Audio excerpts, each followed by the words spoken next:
Alright, what is up, everybody? This is Rashmini, founder of Vidulant. We all plugged in, ready to go? Excellent. Happy, what is it, Wednesday? The polar vortex is upon us. And it's a crazy week. It's a crazy week, I tell you what. I hope you're all doing well, staying vigilant, growing your accounts. B2B marketing is hard.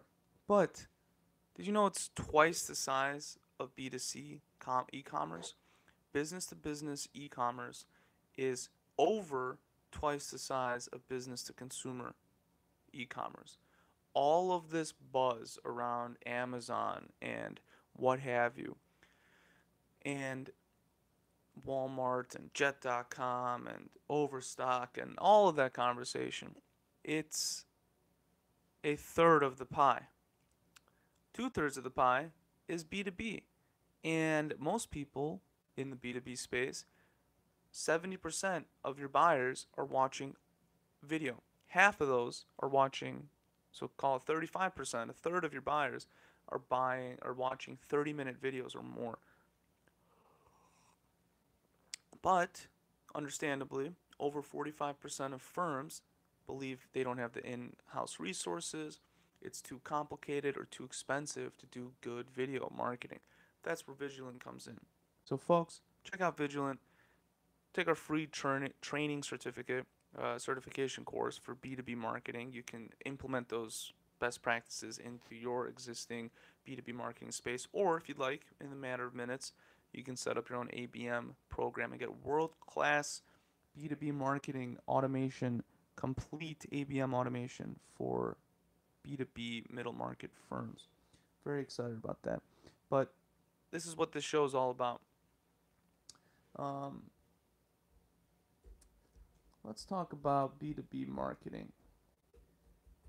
What's going on in the B2B marketing? We all know Salesforce.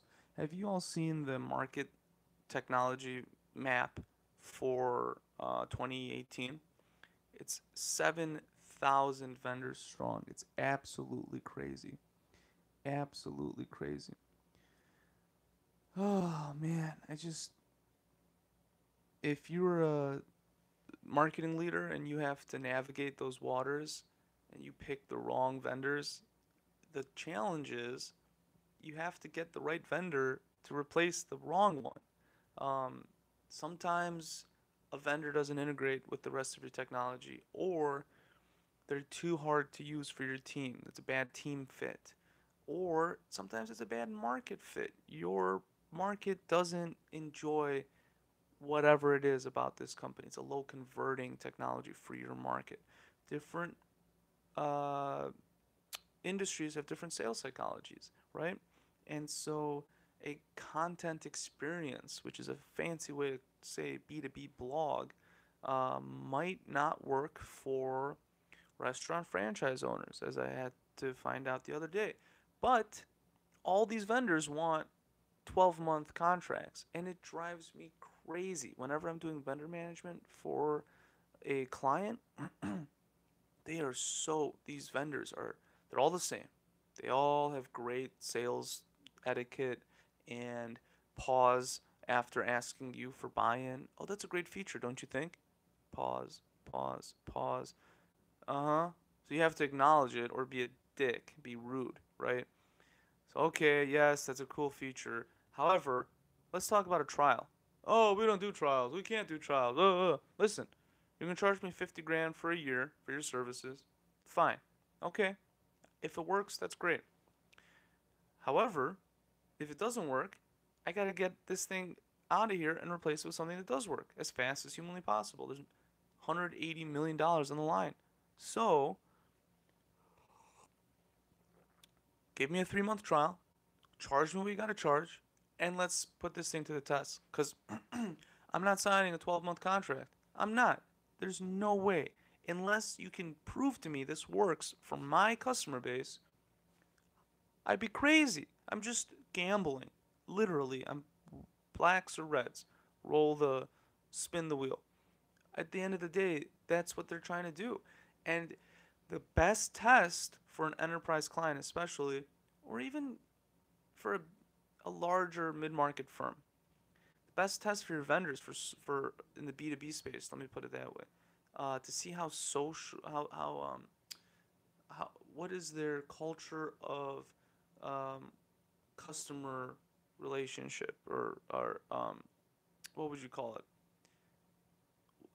I know they're good at selling because they're explaining their product in a way that makes sense, but how is their customer support?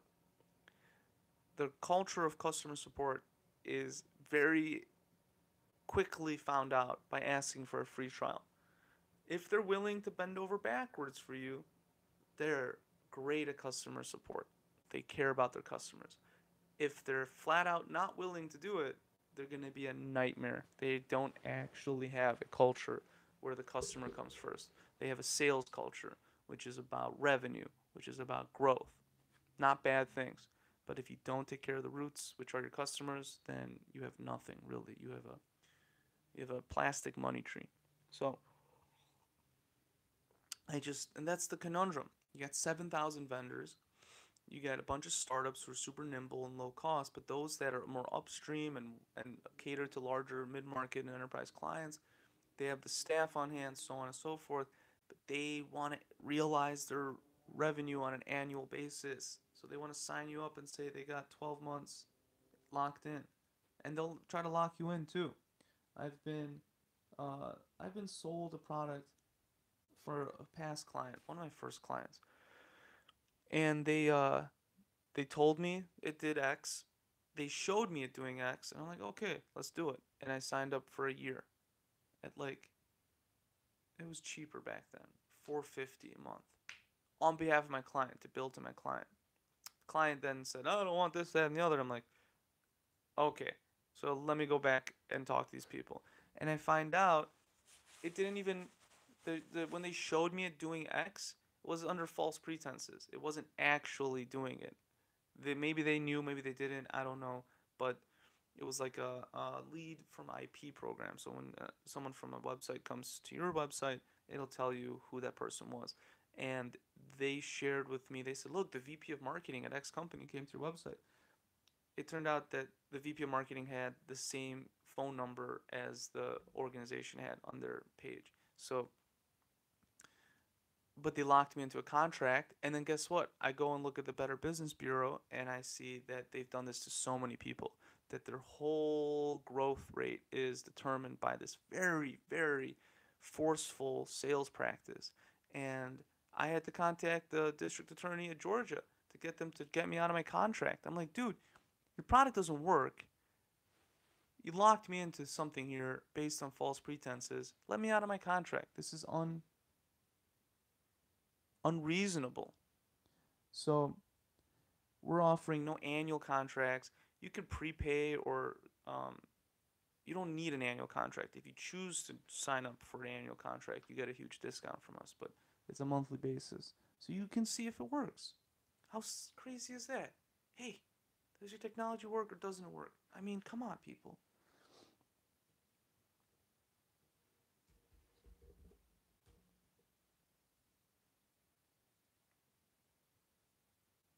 All right.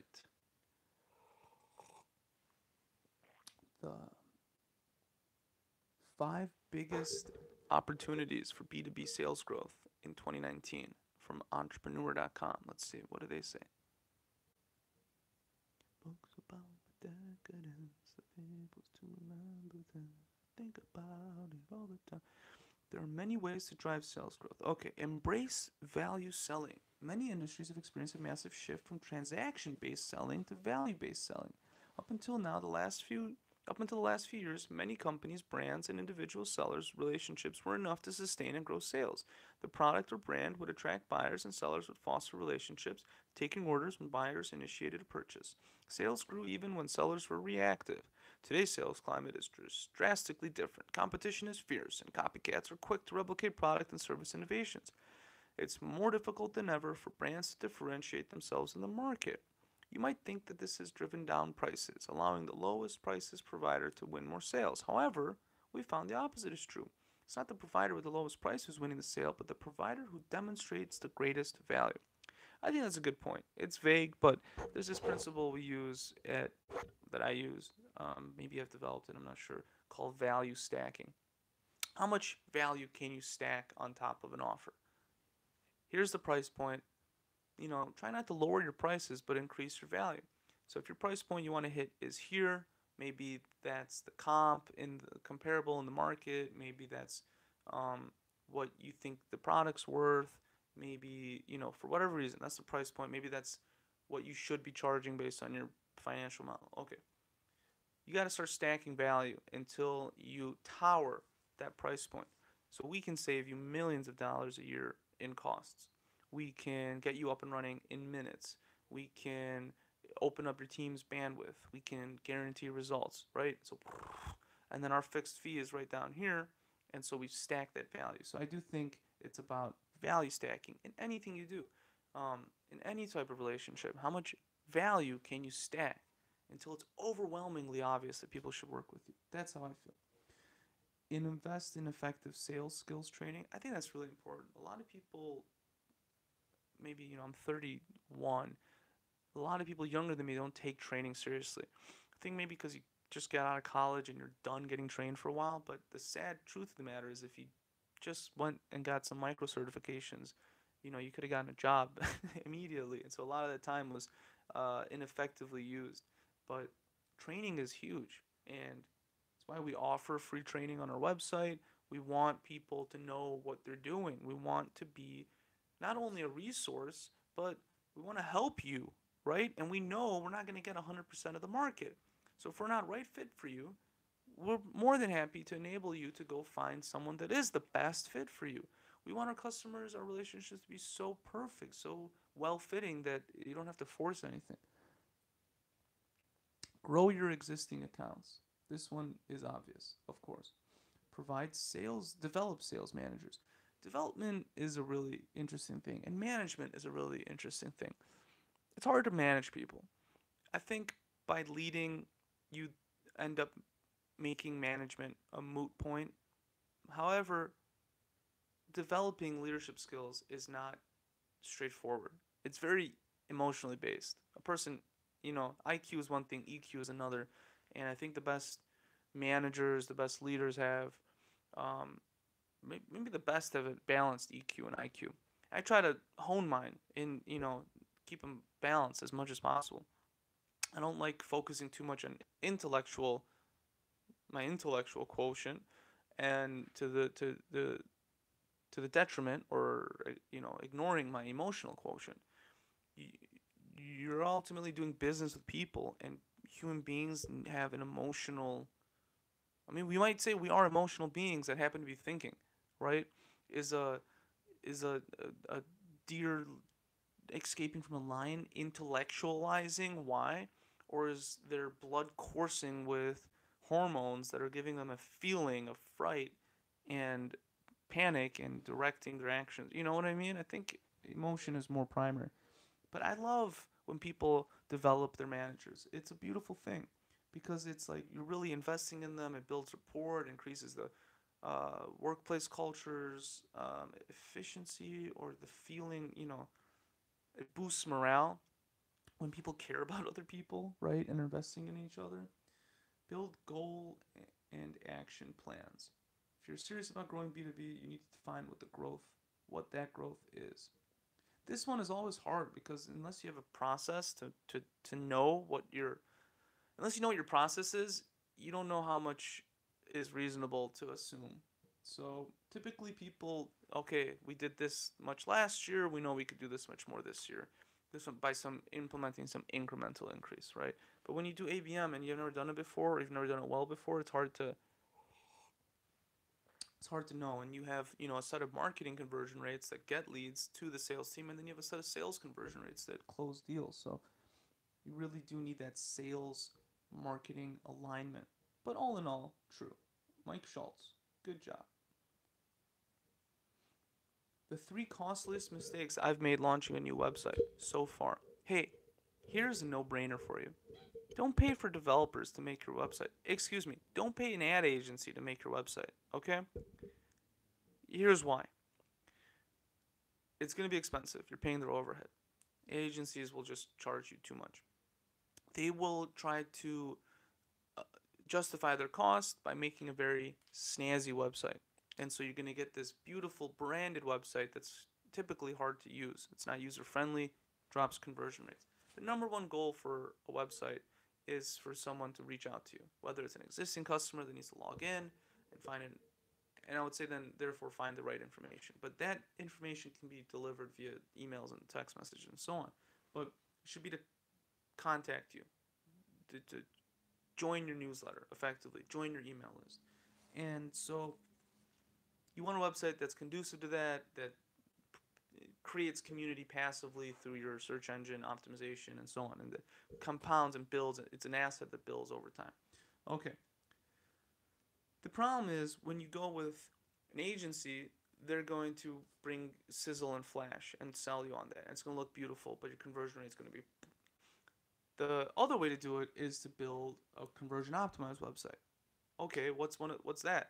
Well, the fact of the matter is that those conversion optimization principles, conversion marketing principles, are well known, and they're often baked into the modern themes that you can buy. So my suggestion to everybody and anybody, if you can, build your website with a pre-built theme.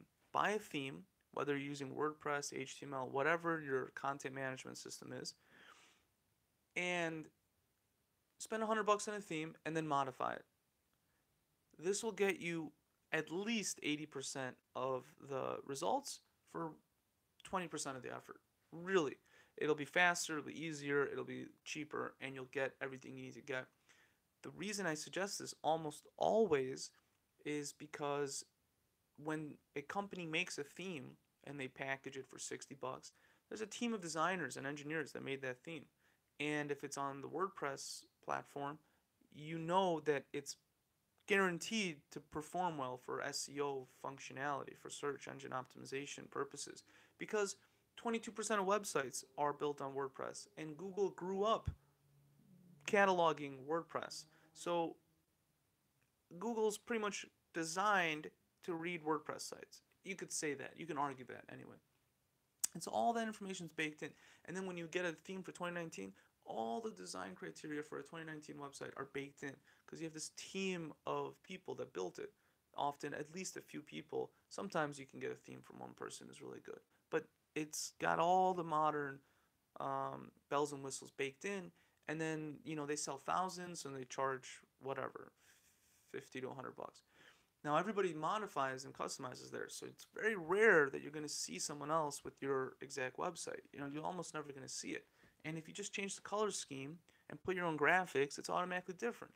But you want your website to show, first and foremost, you're a professional company. You want there to be zero red flags when you go to your website. So it needs to load fast, it needs to look modern, and it needs to do its job, which is generate newsletter signups passively, or let's call them form submissions. Everything else is a strategy to do those three things. Let's see what this guy by Gene Marks, contributor. Mistake number 1, I went for quantity over quality with Google AdWords. Okay, cost us launching a website. Don't ever buy Google AdWords for traffic to your website. That's the most expensive thing you can do. What are you talking about? And don't spend money sending. Anytime you spend money online, you should be sending people to a piece of content that is either just being tested for validation purposes or has a conversion mechanism baked into it, or a landing page meant to convert people. Otherwise, why do you throw money out into the air? The thing is, with your website, with one general website, you're going to have all sorts of people coming in. You can't customize a website homepage to speak clearly to a bunch of different people. And that's why the most generic message on a website typically lives, and so you have these low conversion rates. 1 to 10% of people convert on a typical website. But I build landing pages all the time where I get 20-25% conversion rates because I'm speaking to specific audiences. And so you can send specific traffic to specific websites, and you get a higher conversion rate, thus a lower cost per lead.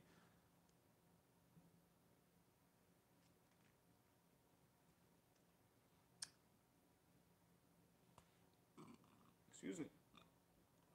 Mistake number 2, I underestimated how curious people are on the internet. Have you ever been on the internet? The internet is a funny place. Billions of people are surfing at any given moment, and let's face it, most didn't go to Harvard. Okay, so is this a AdWords plug? It's targeted at users of Zoho, one of the business sections the company sells.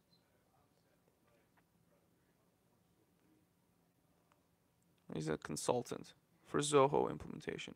I ignored humans. Okay, next. These are not the most helpful things you could be sharing. Thank you. Research says this type of video closes more B2B sales.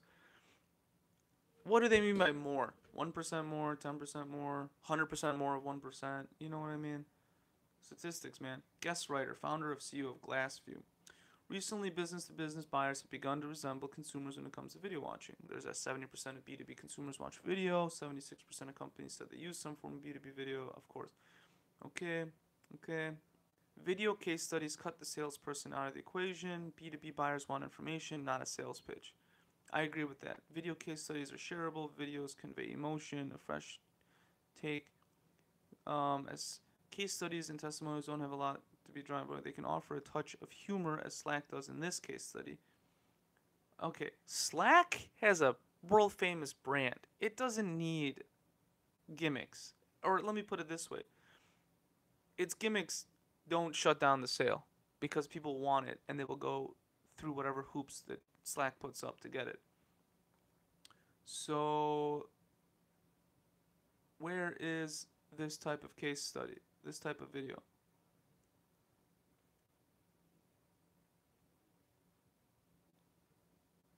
Yeah.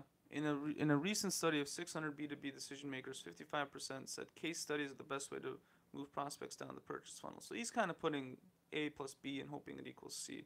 I'm not sold. Sorry. Let's see. Let's go to Wall Street Journal. What's going on in business today, huh? AT&T sheds pay TV users, but wireless profits surge. What?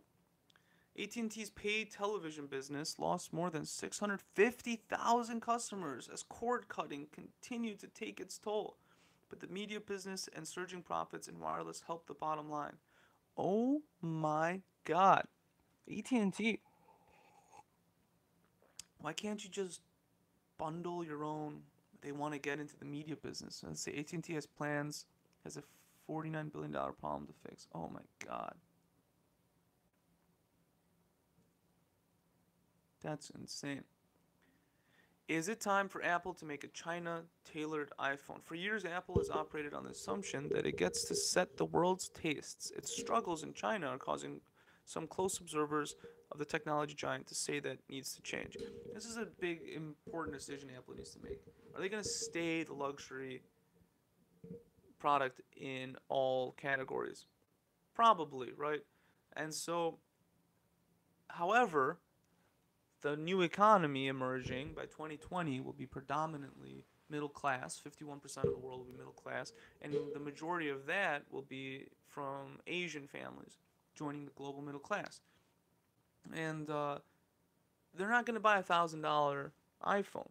So Apple, if they want to keep selling iPhones to everybody, they got to lower that price. They need to come out with $100 iPhone if they want to reach this group. They're not going to be able to maintain the luxury brand if they do that. So they have to probably expand in a different market than mass market cell phones. I mean, they gotta go. I think the key here is a service play on top. They got the best hardware in the world, but their software's lagging. Their OS is good, but iTunes is a piece of crap. Your iTunes account is garbage. Your email, going into the iCloud or whatever, it looks like a 4-year-old graphic design student designed that. Like, what are you guys doing? You have all the information in the world at your fingertips. You have $250 billion cash. You can't come up with a better, more unified customer experience like Google Apps. You know, you can't. You can, and I'm sure you will. And charge more. You can charge more than 99 cents a month. Charge me $10 a month for a better. Look at Proton. That's a Proton Mail or Superhuman email. Apple might buy Superhuman email. Let me. I think that's a possibility. Superhuman is this elitist um,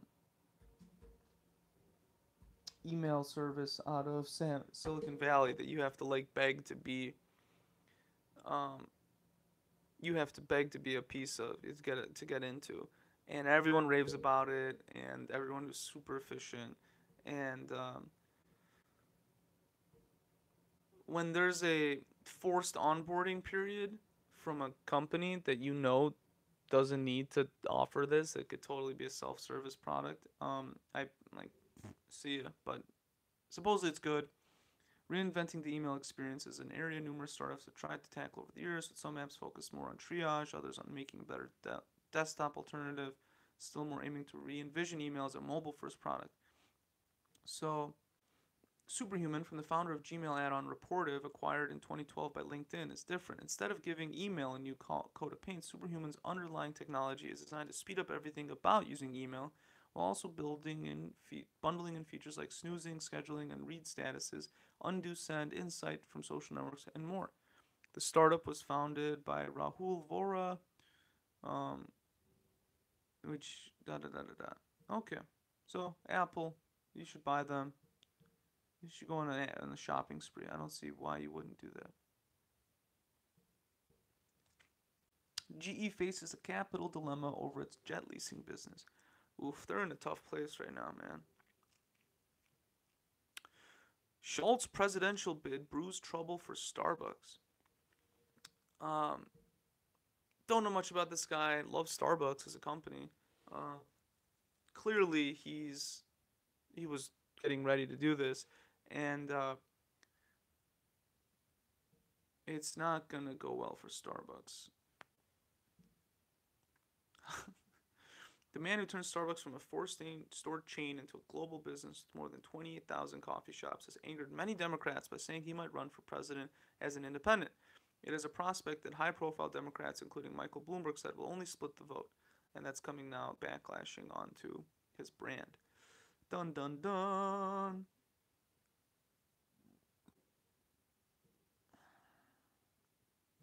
Oh, Boeing had some great expectations today, or blew past its sales expectations.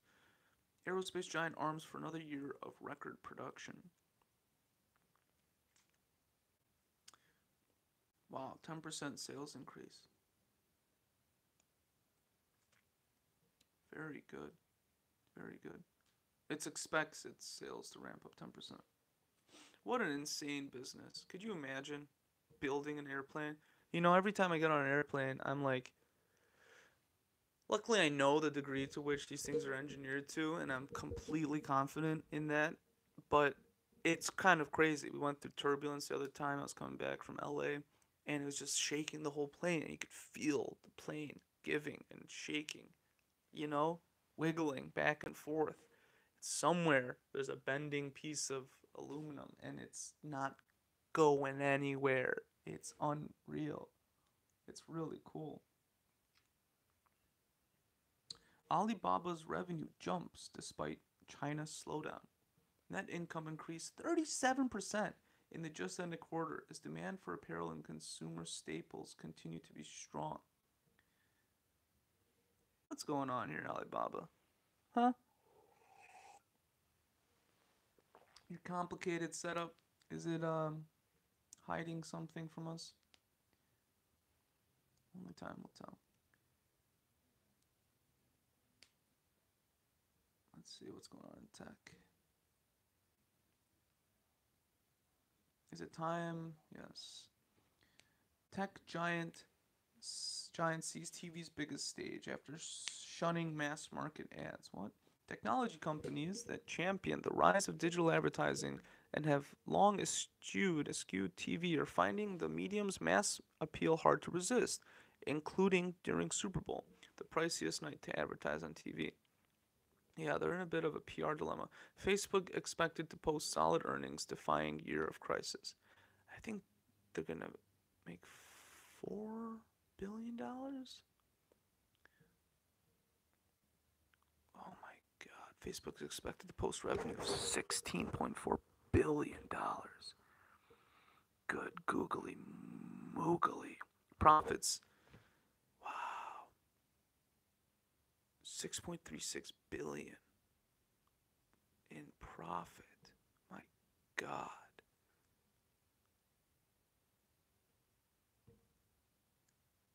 Can't mess with the Zuck. He is incredible. AMD's guiding for slower growth. Microsoft expanding cloud is likely to limit growth. U.S. suit against Qualcomm over patent tactics reaches endgame. Closing arguments are taking place in the government's suit against Qualcomm over patent licensing, the final stage in a trial that could upend a business model vital to the chip maker in the smartphone era. Damn, sorry y'all. Gen Z's 7 lessons for surviving in our tech-obsessed world. Let's get to the good stuff. Gen Z doesn't distinguish between online and in real life. That says it all. That's your problem right there. Okay? There's your problem. Two are different. Living online is not living a full life. Privacy online, LOL. That's probably true. Facebook is out, Instagram is in. For young people. Okay. Social media is how they stay informed. That's where we get our news from. Video is important, but it isn't everything. YouTube is huge for this generation. For those who are into the culture of influencers, many who spend time on Instagram also spend on YouTube, says Ms. Zhang. Early short-form video services like Twitter's ill-fated Vine changed the way this generation views content. But the foretold apocalypse for written language has yet to arrive. The infamous pivot to video that started in 2015 when media companies transferred resources to video production to meet the supposed desire of a visually oriented generation was premature. Yeah, I think people went the wrong way. I think people went short form. They gotta go short, Vine, right? Instagram stories and all these things. But I think long form is actually where the growth opportunity is. And this is because if you're a corporate hack and you're producing content that doesn't actually add value to the public discourse, you're not going to get a lot of people's attention, so you got to get your message out quickly. Okay. If you are an innovative marketing leader and you're sponsoring long-form content that is of interest to your target demo, people are going to sit and watch it. They're going to listen to the podcast. They're going to watch it as they work.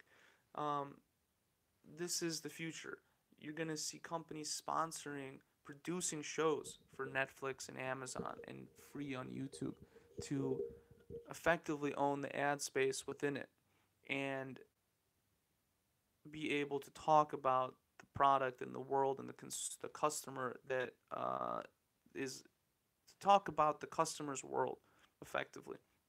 We're going to go back to the soap opera days where Procter & Gamble made a drama for its demographic that they made a show for their demographic, which turned out to be a drama, and then owned the ad space in that show. And so the soap opera was born. I think we're going to go back to that. So people think that short form is the way to go. That's just because they're not doing anything that's captivating people's attention. It's inauthentic content, and so it's like popcorn. Gen Z thinks concerns about screens are overblown because they have no reference, but they're still susceptible to tech addiction and burnout because they're human, of course. Lada. All right, everybody. We went a little over today. Thank you so much for listening. Check out Vidulant.com, Vidulant, for all your ABM automation needs. Take care.